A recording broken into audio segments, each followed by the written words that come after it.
I'd like to talk for a minute about an issue that's getting more and more attention. That's the issue which scientifically is called stratospheric aerosol geoengineering, also called the chemtrail issue.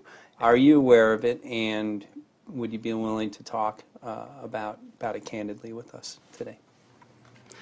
I'm very aware of the chemtrail versus contrail controversy, and as far as I'm concerned, it's an open and shut case. I have been watching the development of jet travel from its very beginning. I used to live near the Los Angeles airport.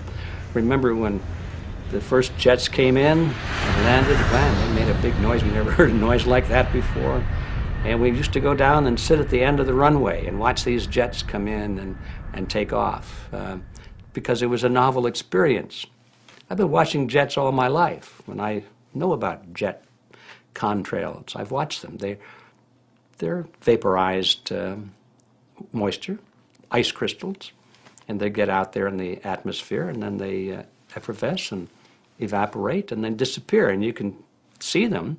The plane moves along, and the little white trail follows right behind it, and usually about 10 or 20 lengths of the plane or thereabouts, and then it's gone. And you can still see them that way, by the way, once in a while. So there goes a contrail.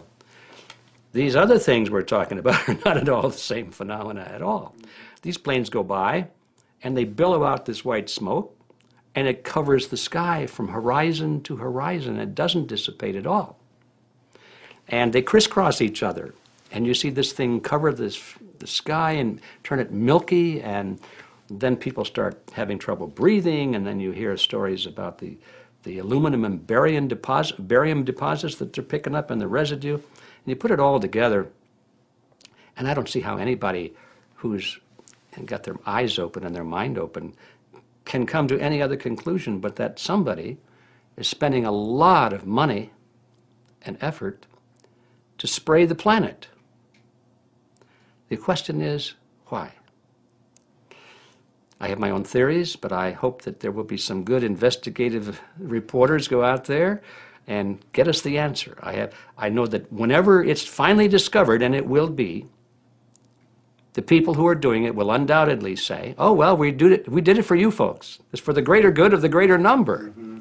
It's for the society. It's probably to prevent global warming, or maybe it's to inoculate people against some kind of a dreaded biological attack. We can't go around shooting everybody in the arm, but we can spray them and save their lives. You see how good we are?